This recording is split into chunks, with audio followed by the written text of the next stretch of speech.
Thank you. It's been really interesting so far. I think it's already an incredibly valuable day to have this. I've learned that I have to explain quite a bit about our online teaching, apart from anything else. So what I'm going to do is I'm going to give you some context of Australia, and then I'm going to give you a bit of context of our particular institution, and then I'm going to talk about what teaching we actually do.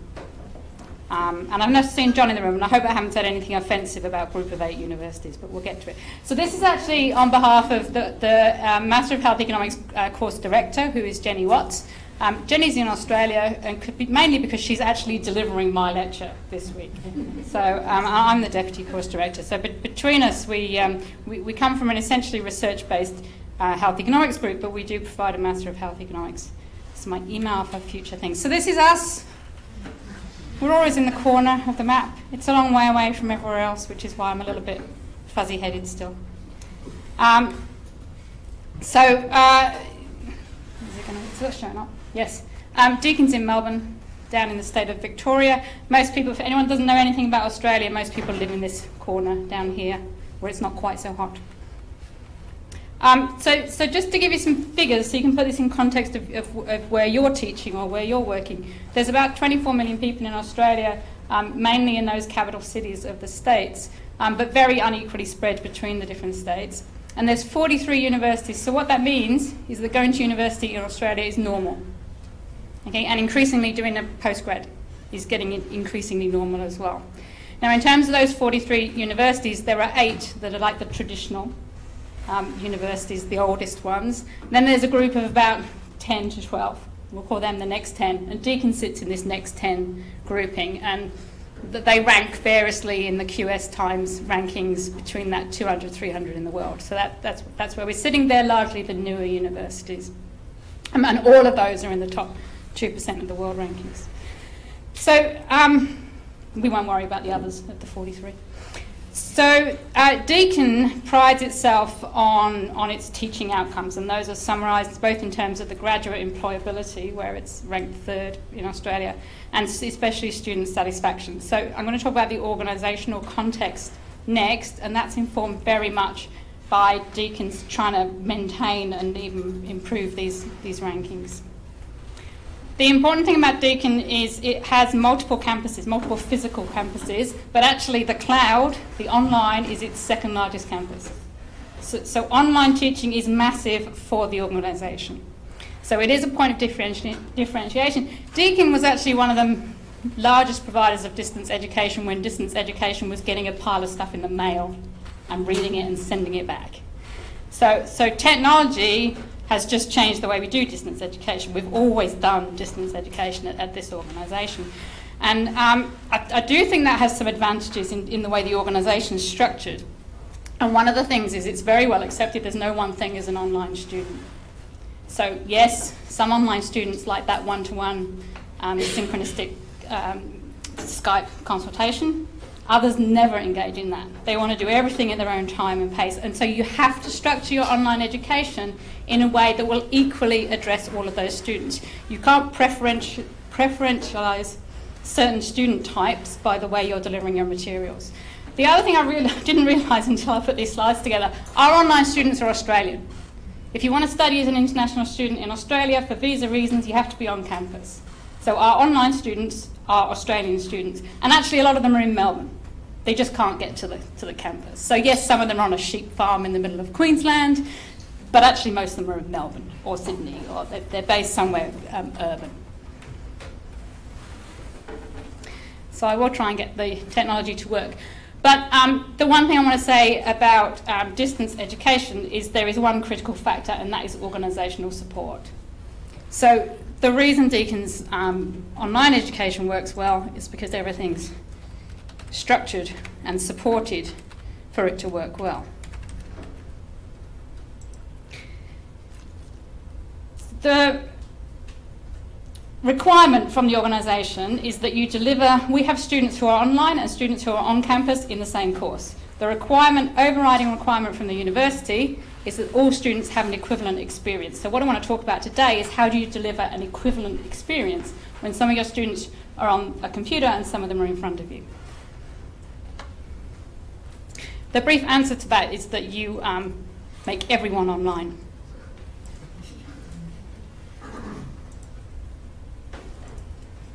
Which is hopefully going to work.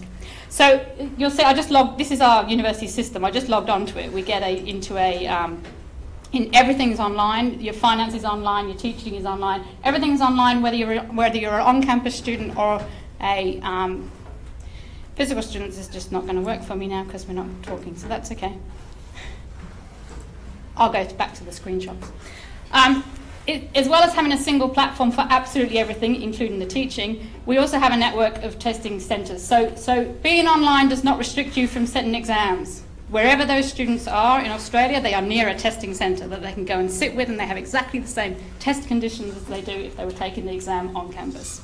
We also, and I do think you have to not underplay this, we have a research support. We have something called CRADLE, because everything has to have a trendy acronym. We have a university-based research unit that is researching education. So this is about, it's research, it's all assessment, not just online assessment, but especially digital learning. I'll give you some screenshots instead now. So here's our Cloud Deacon site. Every student logs on through their mobile phone usually, but they end up with a list of courses down the side. You click into that course, and then you have tabs across the top, a nice picture of me going, hello, welcome to the course. Your resources, which include all of the videos of the lectures. Your discussion boards, we've talked about discussion boards a lot now. So they're your discussion boards. Yes, we use these a lot. Some of them are used for real-time conversations, but mostly they're for asynchronistic conversations. Your assessments, or everything gets filed in here, whether you're on campus or online. You file your assessments online through this system. And then you have a group of, there are more facilities in here. For example, one of my, in this comparative health systems course, their group work each has an allocated, it's called a locker, but it's an allocated space where they can dump all the resources for their bit of group work, and they can see it, but nobody else can.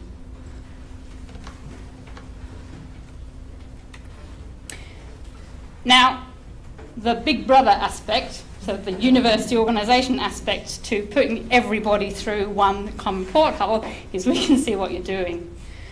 And this is really useful for teaching. People have said before about the important thing about engagement. So let's think of it nicely. We can use this to support our students, make sure they've seen the materials, make sure they've logged in.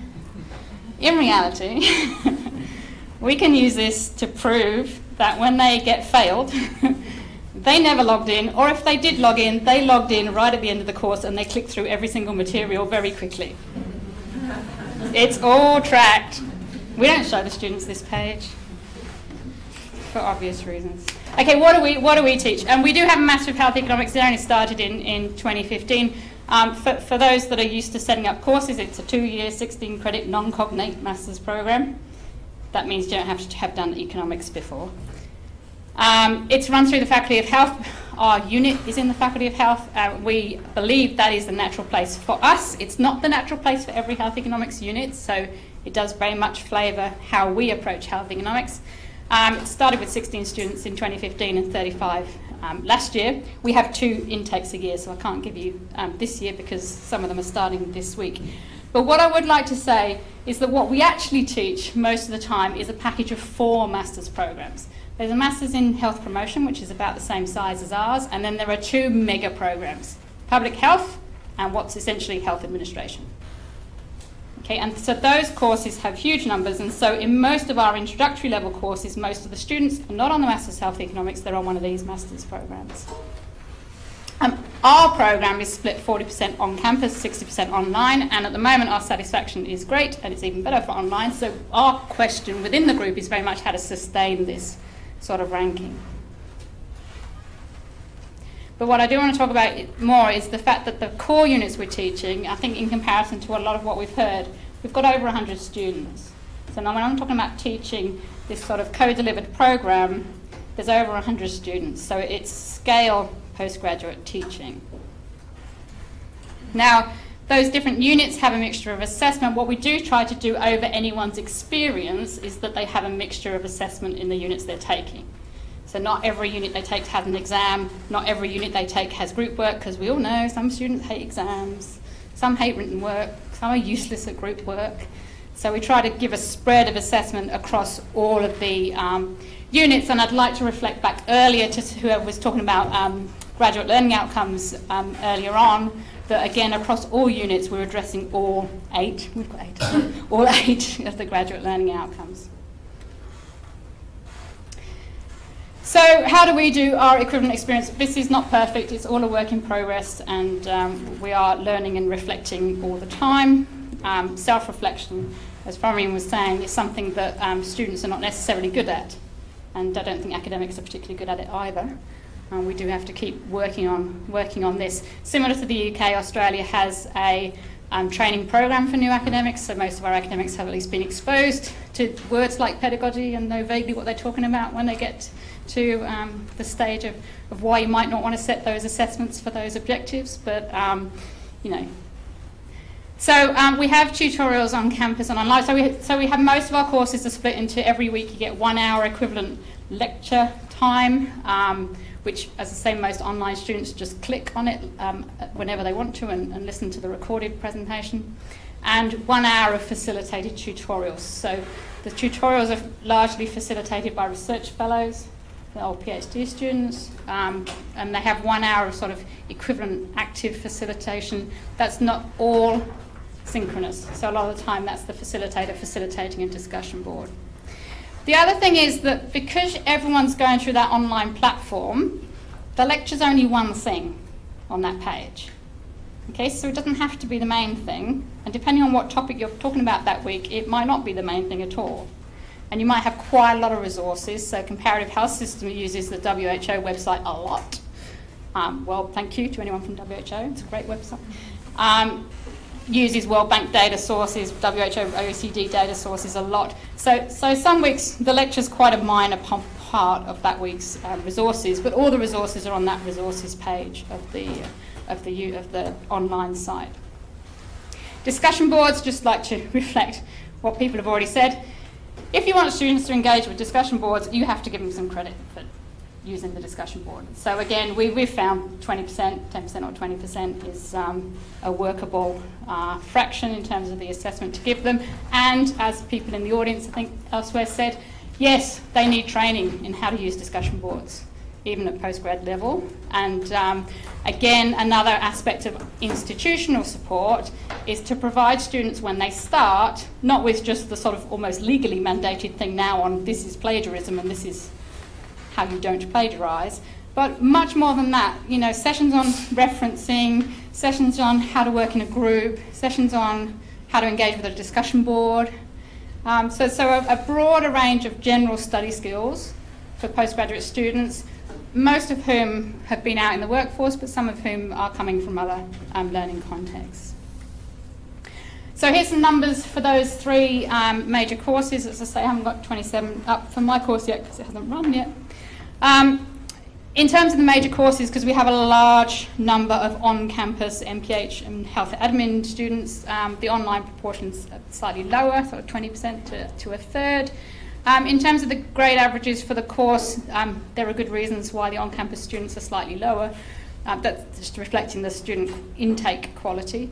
But our results so far, we're happy that the equivalent experience is being maintained through these, and the satisfaction scores, if you split them by modality, are certainly supporting the online experience being equivalent. Or maybe they're just happier that they got higher scores. No, they don't know their score when you get their satisfaction data, which is actually quite important for universities that work differently. You shouldn't collect satisfaction data after you've given them their mark. But what I'd like to reflect on people that are talking about participation and making sure students are participating enough. This is from one of Jenny's courses, and it's that data the back data pulled off the system.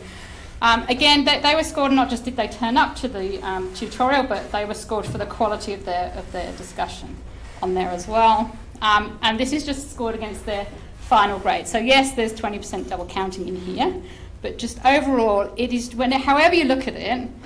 If you can keep the student engaged in the unit, they do tend to do better at the end. So that's just reinforcing why we want to keep students engaged.